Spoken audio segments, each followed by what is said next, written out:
let's look at that. What are the problems for you if you're living in a hostel? Sounds like there's quite a few. What are the problems and barriers you might face? Yeah, so Ben, some of the main problems are like low confidence with yourself, which leads to a lack of motivation. Also, it's easy to get comfortable living in that environment. The hostel becomes your little world, and it's harder to overcome and break out. You can get to the point where you take things for granted, and then you get kicked out of a homeless organisation for something stupid like fighting or antisocial behaviour or using drugs. This leads to the lowest of lows. You hit rock bottom. But then again, sometimes you need that to give you that reality check. Then you stop taking things for granted that put you in that situation in the first place. Right. Yeah, I agree, Brooke. I remember there used to be this wall, and at 11 o'clock I used to go and have a spliff at it by the hostel. Then I'd go back to bed, have a sleep, get up, get me dinner, another spliff. It's just like a revolving door, isn't it? It's just get stuck in it as well. It feels good to escape at the time, but it's not. So yeah, you were trying to escape from all the problems of being in prison and that, and without a structure. I suppose what you're all saying to me is that it's so easy to get sucked into this drugs and antisocial behaviour. Becca, you think you hit the nail on the head when you said these bad influences can become like a vortex which just suck you in. And as a young person, I just can't imagine how difficult that must be. Like you said, Chris, you're feeling vulnerable already with whatever life situation it is that's led you to be there. And it probably does become a downward spiral very quickly. Perhaps you can explain then, the next thing is I want to know how it feels to be considered homeless. It's almost like a label that you're being branded with. Yeah, it is not a very good label to have either. It feels like something you have to hide. When my friends asked me where I lived, it was something I hated to tell people. Yeah, I felt embarrassed and people were judging me, and I sort of was in denial with myself. I didn't believe that I was homeless, even though I was. Yeah, again, it affects your self-esteem a lot. You kind of feel like you're non-existent. And then how do people react when you do tell them that you're homeless? Well, if the subject of me being homeless is brought up, people's faces seem to change, as if I've just told them something huge. And unfortunately, some people have negative views on homeless people because of a lot bad stereotypes that we see a lot of in the news. Yeah, I agree. Yeah, some people acted in denial, saying you wasn't really homeless if you had a roof over your head in a hostel. Like back what you were saying about being in a cardboard. Back to the cardboard box, isn't it? Yeah, that's it. Yeah. So sometimes when I share my story with others, they don't seem convinced that I ever was homeless. Perhaps I don't look like a stereotypical homeless man. You haven't got the beard, mate. That's it. Well, just because I take a little pride, and well, quite a lot of pride in my appearance, it doesn't mean you don't hurt on the inside. No, I bet it doesn't. And you just mentioned that you have turned things around. Becca, Chris, maybe just sort of give the listeners an idea now. You're out of the hostel now. What's your current situation? Well, since being involved with Liverpool Homeless Football Club and playing for England with the Homeless FA, it's made me realise that there are a lot more people in my situation than I thought. And it's not my fault, and being homeless can happen to anyone. I'm no longer ashamed, and it's easier to accept the fact that I'm homeless, and accepting it makes it a lot easier to deal with. Yeah, definitely. Yeah, it does. Well, I think I have a better perspective on homelessness now. There is poverty everywhere, and everyone has struggles, but they vary.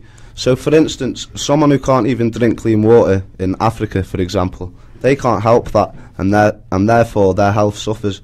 But the way I was, my own suffering was almost self-inflicted because I took so much for granted. Right. Yeah, I feel like I can lead by example now. I've achieved a lot. I've put my mind to it. So if I can do it, anyone can do it. If you want to change, you can.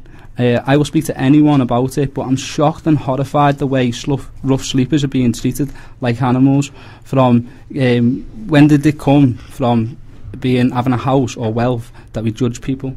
No, you're right, Chris. It's disgusting the way some people do treat homeless people. That's it. Everyone's human at the end of the day. Everyone's got feelings. Even animals have got feelings. You wouldn't treat an animal like you treat some homeless people. It's just, you know what I mean? It's a bit ridiculous in certain ways, but with the support out there, which we've had, me, Becca and Chris, and especially support off you, Ben, and big shout out to Liverpool Homeless Football Club again for helping us there. Well, glad you mentioned that Liverpool Homeless Football Club, because I wanted to ask you, your stories, it sounds like you've turned the corner a little bit, and what is it that's helped you guys to change? Well, Liverpool Homeless Football Club have played like a quite big role in my change. but also playing footy and having a new strong support network with more opportunities. Okay. Yeah, that's about, it's the same for me as well. Liverpool Homeless Football Club has supported me a lot, and it's helped me move on to get my FA Level 1 coaching. I'm in the middle of doing my Level 2, but a lot of it was down to my own choices that led to me hitting rock bottom. Easy for you to say. They made me realise that I had to do something about it. I feel like I've learned the hard way. Now I've got friends that help me to go in the right direction though.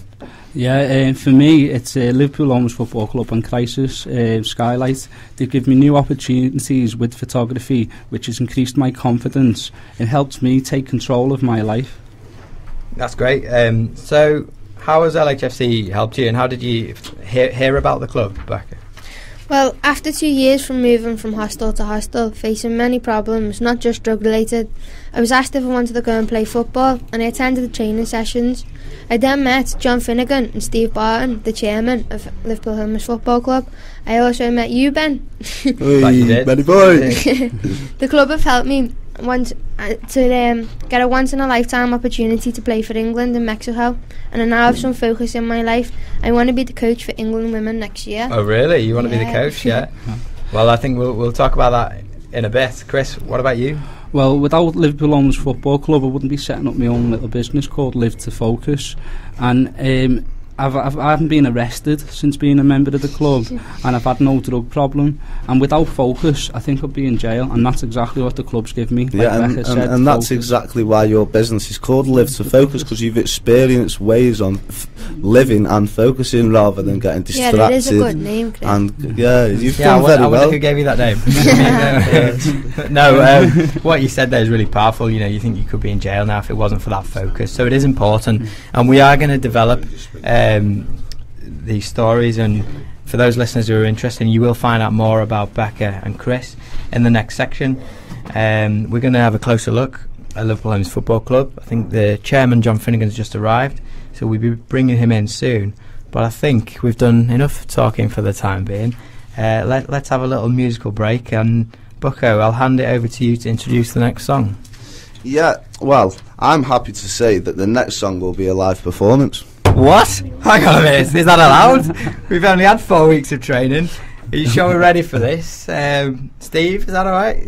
Yeah, we're getting the nod. So explain about this then, Bucko. What? Well, what it was, we were thinking of songs to play on the radio, and we all liked the idea of playing Gallo Black's I Need a Dollar. Oh, I need a dollar. Yeah, I've got bad vocals. Then we were sitting in the Brink in town, which has kind of been our office of late, hasn't it? Yeah, and we heard of a lovely lady doing her own version of the song. So I asked her, and she agreed to come and perform it for us. And here she is with I Need a Dollar. Wait. Wow. Ladies and gentlemen, I give you Chitemu. Can you come in? All right. Very good. Okay, ready when you are.